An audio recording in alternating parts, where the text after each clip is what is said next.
الجمعہ، لیلۃ الجمعہ، تو اس میں پھر بعض علماء وہ کہتے ہیں جمعے کے دن یہ رات کو پڑھے، کچھ کہتے ہیں جمعے کے دن کو پڑھے، یعنی شب جمعہ کو پڑھے۔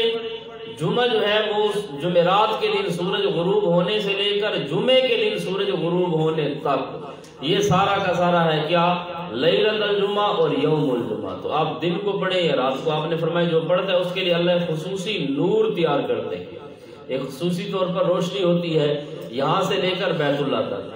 تو اور دوسری حدیث میں یہ آتا ہے کہ آپ صلی اللہ علیہ وسلم نے فرمایا من حافظ 10 آیات من سورۃ الکہف، جس نے سورہ کہف کی 10 آیتیں حفظ کر لی، 10 آیتیں جس نے سورہ کہف کی حفظ کر لی، وہ آدمی دجال کے فتنے سے محفوظ رہے گا۔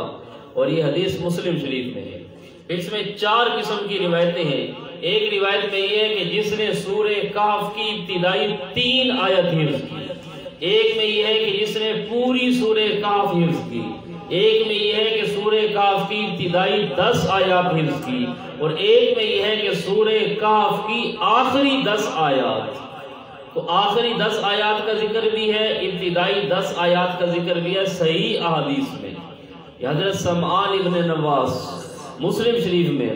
تو اس لیے ابتدائی 10 آیات، یہ آخری 10 آیات اگر آدمی حفظ کر لے، ان کو پڑھے، تو وہ دجال کے فتنے سے محفوظ رہتا ہے۔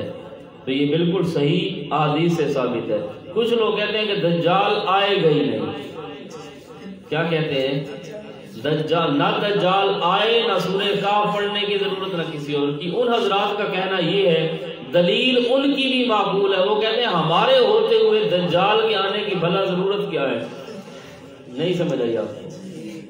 کیا کہتے ہیں؟ ہمارے ہوتے ہوئے دجال کے آنے کی ضرورت کوئی نہیں۔ تو بہرحال دجال آئے گا، اور یہ سورہ کہف کی فضیلت ہے، اس کی جو ہے نا ابتدائی آیات یہ پڑھنے سے آدمی دجال کے فتنے سے محفوظ رہتا ہے۔